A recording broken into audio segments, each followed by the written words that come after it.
I knew it, Catherine Morrison whispered, watching her husband through the hidden camera app. But when she saw what her husband and their housekeeper Maria were actually doing in their bedroom, her phone slipped from her trembling hands. Catherine Morrison had built her empire from nothing. At 35, she was the CEO of Morrison Tech Industries, a company worth $3 billion that she had founded in her college dorm room 12 years ago. Her Manhattan penthouse overlooked Central Park, her art collection was featured in magazines, and her husband Robert was the kind of man who made other women stare with envy whenever they walked into a room together. But for the past 8 months, Catherine had been living in a nightmare disguised as a fairy tale. It all started when they hired Maria Elena Santos as their live-in housekeeper. Maria was a stunning 26-year-old woman from Colombia who spoke 4 languages fluently and had worked for some of the wealthiest families in Manhattan. She came with glowing references, a warm smile, and an uncanny ability to anticipate Catherine's needs before she even expressed them. "She's incredible," Catherine had told her best friend Jessica over lunch at their usual spot in Soho. "Yesterday I was craving my grandmother's lemon cookies, and somehow Maria had baked the exact same recipe without me even mentioning it. It's like she can read my mind." Jessica had raised an eyebrow. "That's either very intuitive or very calculated. Be careful, Kat. Beautiful housekeepers and rich husbands don't always mix well." Catherine had laughed off the warning. After all, Robert seemed completely uninterested in Maria. He barely acknowledged her presence, treating her with the same polite indifference he showed all their household staff. If anything, Catherine had worried that Robert was being too cold toward someone who works so hard to make their lives comfortable. But then the changes began. Robert started working longer hours, claiming that Catherine's latest acquisition required his personal attention.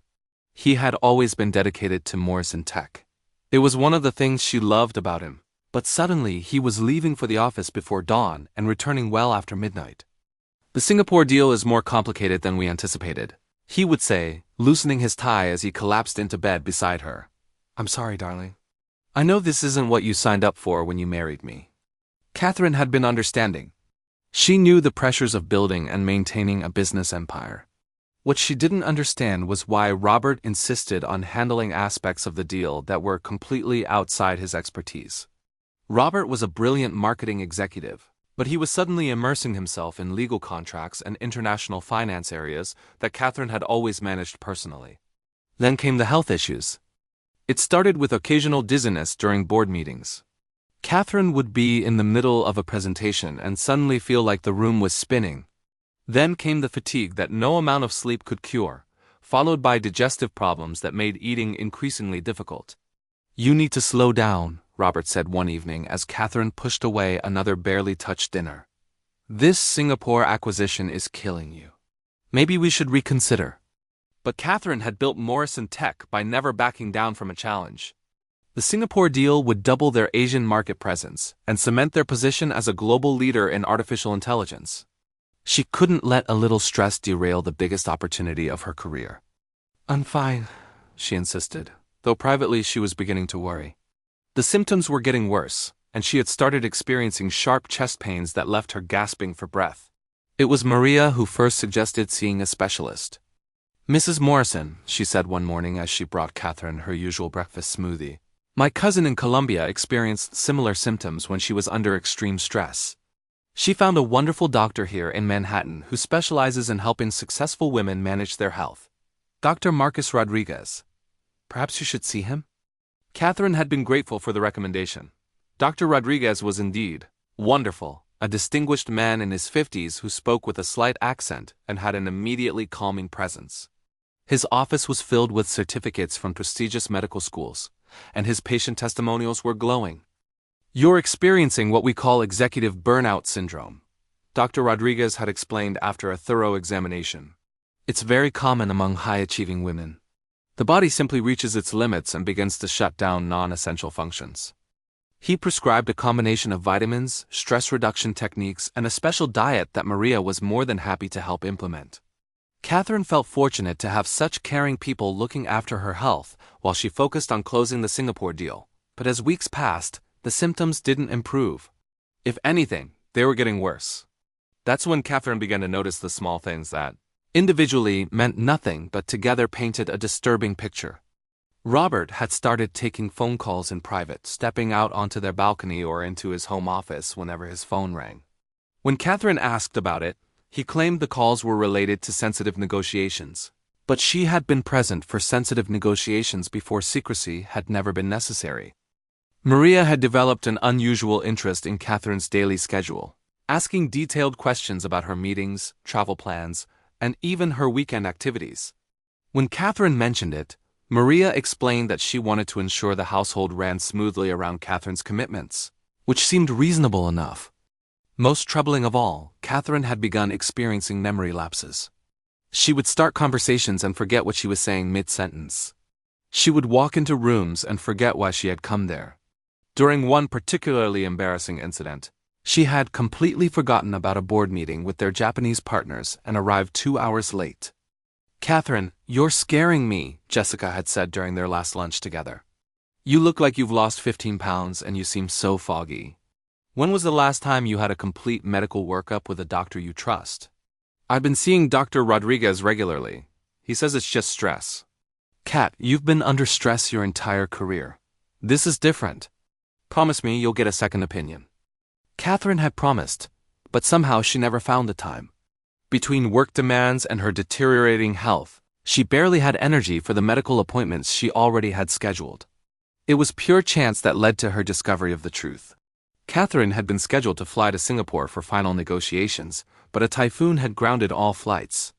Instead of calling Robert to let him know she was coming home early, she decided to surprise him. She imagined his face when she walked through the door, and despite feeling terrible, the thought made her smile. She entered their building through the private elevator that opened directly into their penthouse. As the doors slid open, she heard voices coming from the living room. Robert's voice, and another voice she didn't immediately recognize. "The timeline has to be accelerated," Robert was saying. "She's starting to ask questions about the medication, and Jessica is pushing her to see another doctor." Catherine froze. They were talking about her. "I understand your concerns," replied a man with a slight accent that Catherine now recognized as Dr. Rodriguez. "But if we move too quickly, it will raise suspicions. The current dosage should complete the process within 2 to 3 weeks." "Complete what process?" Catherine whispered to herself, her heart pounding. She crept closer to the living room, staying hidden behind the marble pillar that separated the foyer from the main living space. "What about Maria?" Robert continued. "Is she maintaining the proper concentrations in the smoothies?" "Maria is very precise. The oleander extract is virtually undetectable when mixed with the right combination of fruits and vitamins. Even if someone tested the smoothies directly, they would need to know exactly what they were looking for." Catherine's blood turned to ice. Oleander extract. She knew that name from her college botany class. It was one of the most toxic plant compounds known to science. They were poisoning her. "And after?" Robert asked. "After she dies, the autopsy will show heart failure brought on by stress and overwork. Very common in successful executives who push themselves too hard. There will be no reason to investigate further." The room spun around Catherine as the full scope of their betrayal crashed over her. Robert, her husband, the man she had trusted with her heart and her business, was slowly murdering her, with the help of a corrupt doctor and their housekeeper. "The Singapore acquisition will close next week," Robert continued. "Once she signs those final documents, I'll have control of the entire Asian division. After she's gone, it will be simple to gradually transfer the other assets." "What about her family, her friends?" Catherine was an orphan, and she's alienated most of her friends with her workaholic behavior. Jessica might ask a few questions, but she has no legal standing and no evidence of wrongdoing. Besides, everyone knows how hard Catherine has been pushing herself lately. Her death will be sad, but not surprising. Catherine pressed her hand over her mouth to muffle a sob. These people had planned every detail of her murder while she trusted them completely. Maria, who had seemed so caring and intuitive, was systematically poisoning her every morning with those special smoothies. Robert, who held her every night and whispered words of love, was counting down the days until her death would make him rich. Where is Maria now? Dr. Rodriguez asked. Grocery shopping. She'd be back soon to prepare Catherine's evening smoothie. We should finish this discussion before she returns. Catherine realized she had perhaps minutes before Maria came back. If they caught her listening to their conversation, they might panic and try to kill her immediately rather than wait for the poison to work. Moving as quietly as possible, she made her way back to the elevator. Her hands shook so violently she could barely press the buttons, but somehow she managed to get to the parking garage without alerting them to her presence. Sitting in her car, Catherine tried to process what she had just learned. In 2 to 3 weeks, she would be dead. Her husband and housekeeper would inherit her empire and disappear, leaving behind a grieving widower who would eventually move on with his life. But they had made one critical mistake. They assumed Catherine Morrison was just another wealthy woman who paid others to handle the details of her life. They didn't know that she had built Morrison Tech by trusting no one completely and always having multiple contingency plans. Catherine started her car and drove to a small hotel in Brooklyn where she could think clearly without any risk of being followed. As she drove through the city streets, her shock and terror gradually transformed into something far more dangerous: cold, calculated fury. Robert and Maria thought they were dealing with a naive victim who would passively accept her fate. Dr. Rodriguez believed he was helping to eliminate just another stressed executive.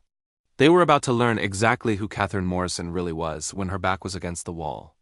Catherine checked into the hotel under an assumed name, paying cash for the room.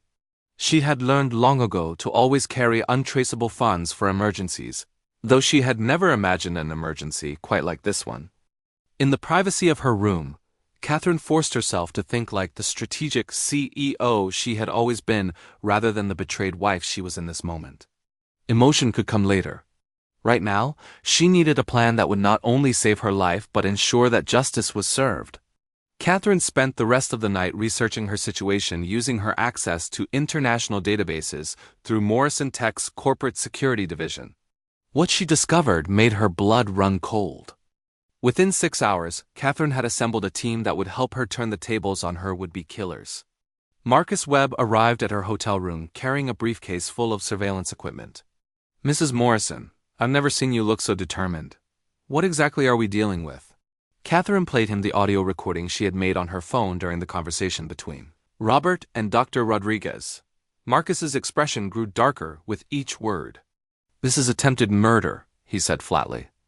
"We need to call the police immediately." "Not yet. If we move too quickly, they'll claim I'm having stress-induced delusions. I need irrefutable evidence, and I need to know exactly how deep this conspiracy goes." Dr. Sarah Chen arrived 20 minutes later, carrying a portable medical kit. "Catherine, I came as soon as I got your message. You sounded terrified." The blood test results were conclusive and horrifying. Catherine had been ingesting oleander extract for at least 6 months. Probably longer. The levels in her system were approaching the threshold for permanent organ damage. If you had continued this exposure for another month, you would have suffered irreversible heart damage, Dr. Chun explained. "As it stands, we can neutralize the current toxins and begin healing the damage that's already been done. But I need to appear to still be dying," Catherine said. "If they realize I've stopped taking the poison, they'll know I've discovered their plan." Dr. Chun looked troubled. "That's extremely dangerous. Even with medical supervision, pretending to be poisoned while actually recovering could keep me alive long enough to gather the evidence needed to put them in prison for life," Catherine finished. "Please, Dr. Chen, I've built my entire career on calculated risks. This is just another business decision." After extensive discussion, Dr. Chen agreed to provide Catherine with a carefully calibrated antidote that would neutralize the oleander while allowing her to continue displaying symptoms of gradual poisoning. It was risky, but it would buy Catherine the time she needed. David Kim, Catherine's attorney, arrived last. He took one look at Catherine's face and immediately understood the gravity of the situation. "Tell me everything," he said simply. After Catherine explained the full scope of the conspiracy, David was quiet for a long moment. Then he opened his briefcase and pulled out a thick folder. "Catherine, there's something you need to know. 3 months ago, Robert approached me about modifying your will. He wanted to ensure that he would inherit everything if something happened to you, including full control of Morrison Tech." Catherine's blood ran cold. "What did you tell him?" "I told him that any changes to your will would require your direct involvement and that I would need to discuss the matter with you first." He became very agitated and insisted that it should be a surprise or romantic gesture to show your complete trust in him. "Did you modify the will?" David shook his head. "I found his behavior suspicious, so I stalled. I told him the documents were complex and would take several weeks to prepare. Catherine, your current will leaves everything to the Catherine Morrison Foundation for Technology Education. Robert inherits nothing. The irony was devastating. Robert was murdering Catherine to inherit an empire that he would never legally possess. There's more, David continued. I ran a background check on your husband after that conversation. Catherine, Robert Morrison isn't who you think he is. David opened the folder and pulled out a series of documents that made Catherine's world shift on its axis. His real name is Roberto Martinez. He's wanted by Interpol in connection with the deaths of 3 wealthy women in Europe over the past decade. In each case, he married them, gradually poisoned them, and attempted to inherit their fortunes. He's what law enforcement calls a black widower, a serial killer who targets successful women for their money. Catherine stared at the photographs and police reports in shocked silence. The man she had married, the man she had trusted with her heart and her business, was a professional murderer who had done this before. The other women, she whispered. Did he succeed? 2 of them died before authorities realized what was happening. The third survived because she became suspicious and hired private security. Robert disappeared before he could be arrested. The room spun around Catherine as she processed this information. She hadn't just stumbled into a betrayal by people she trusted. She had been deliberately targeted by a predator who specialized in murdering women exactly like her. How long have you known this? She asked. I've been investigating for 3 months, but I needed to be absolutely certain before I said anything.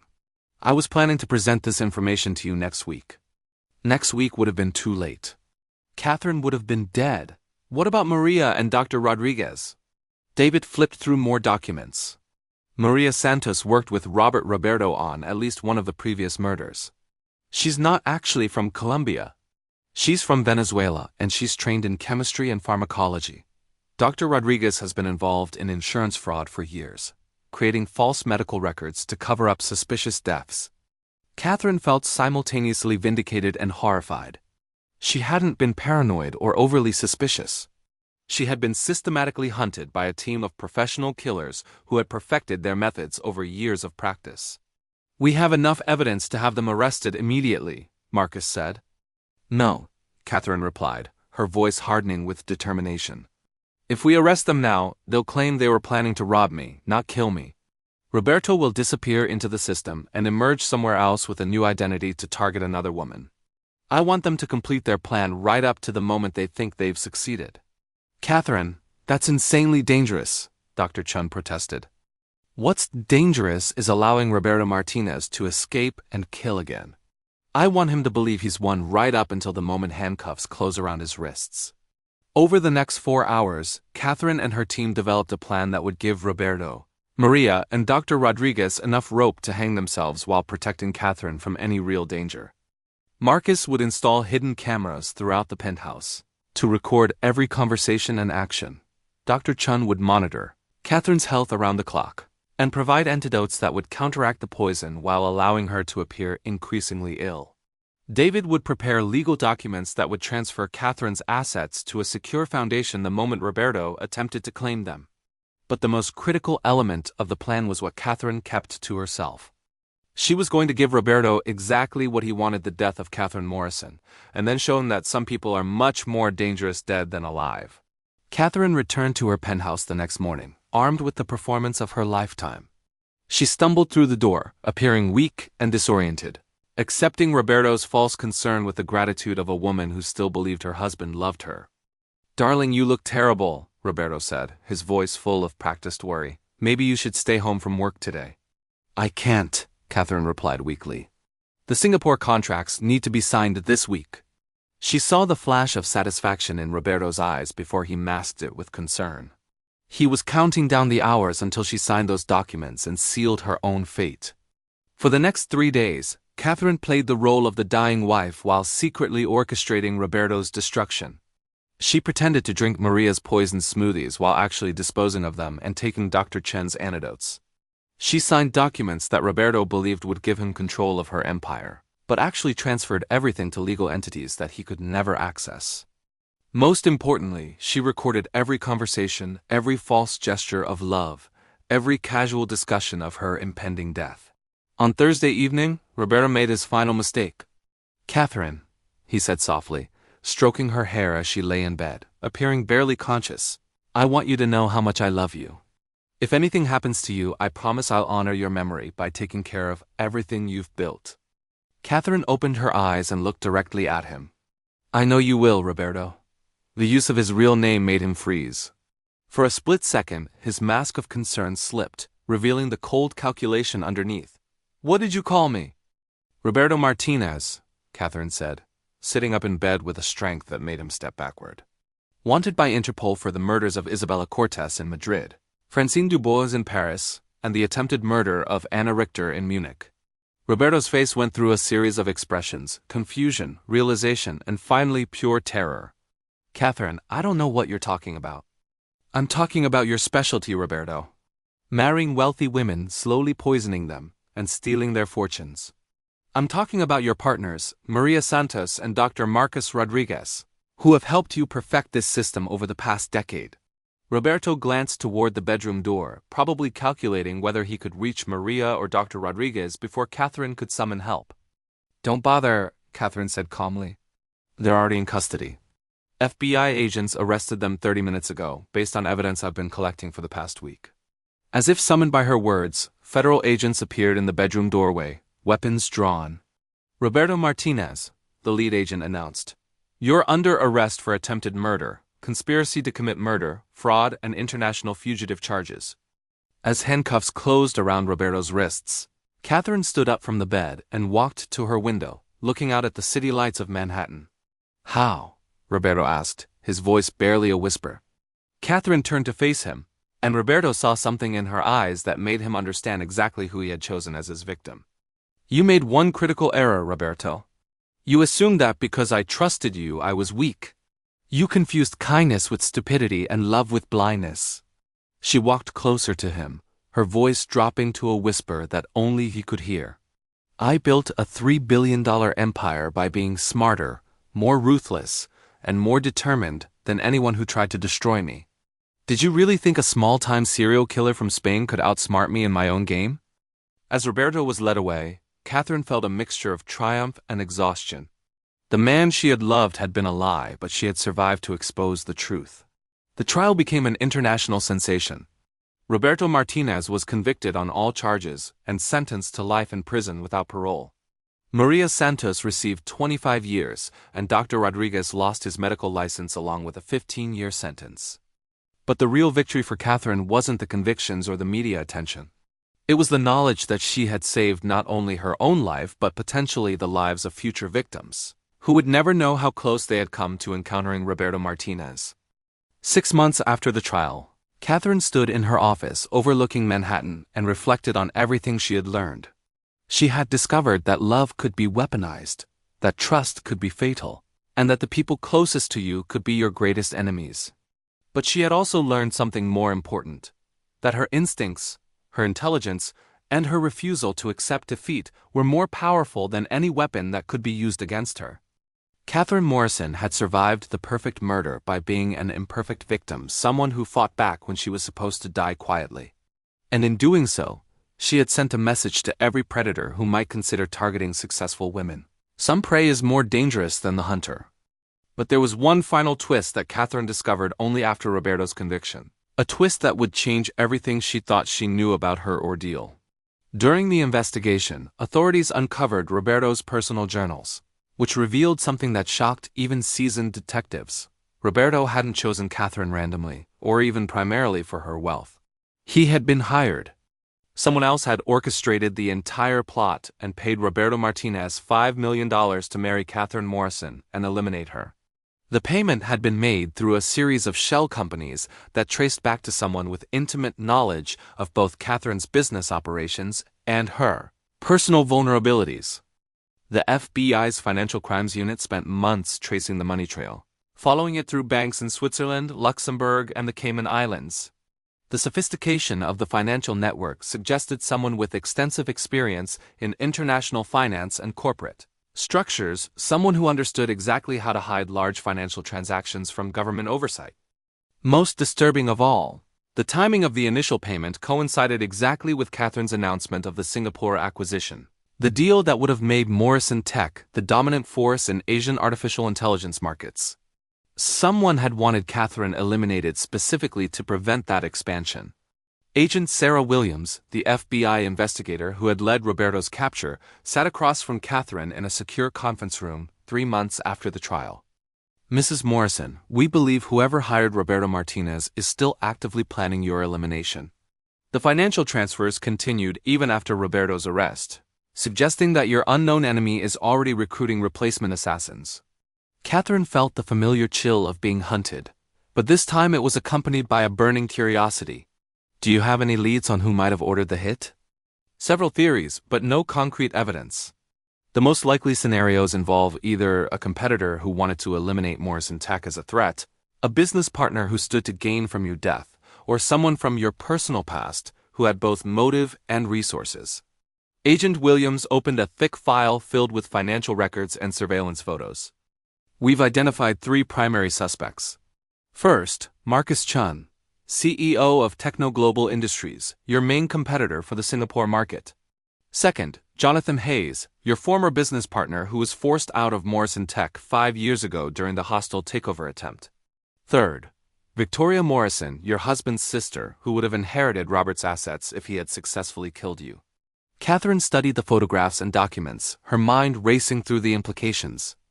Any of these 3 had the resources, motive, and connections to hire someone like Roberto Martinez, Agent Williams continued.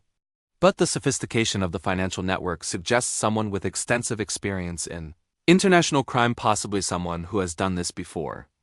Over the following weeks, Catherine found herself living in a strange state of hypervigilance that reminded her of the early days of building Morrison Tech, when she had been surrounded by people trying to steal her ideas or destroy her company. But Catherine had learned something important from her experience with Roberto. Sometimes the best defense was an aggressive offense. Rather than waiting for her unknown enemy to make the next move, Catherine decided to take control of the situation. Using Morrison Tech's resources and her network of international contacts, she began conducting her own investigation into all 3 suspects. What she discovered over the next 2 months would shock her more than Roberto's betrayal ever had. Marcus Chun was indeed involved in corporate espionage against Morrison Tech, but his methods were limited to stealing technology and bribing employees. Financial records showed that he had neither the resources nor the international connections necessary to hire someone like Roberto Martinez. Victoria Morrison was heavily in debt due to a gambling addiction that she had successfully hidden from her family for years. She had borrowed money from dangerous people and was facing serious consequences if she couldn't repay her debts quickly. Robert's inheritance would have solved all her problems, making her a viable suspect. But it was Jonathan Hayes who presented the most compelling and terrifying profile. Catherine's investigation revealed that Jonathan hadn't simply disappeared after their legal battle. He had spent the past 5 years building a sophisticated network of contacts in the international criminal underworld. He had become involved in everything from corporate assassination to technology theft, creating a criminal empire that specialized in eliminating business rivals for corporate clients. Most shocking of all, Catherine discovered that she hadn't been his first target.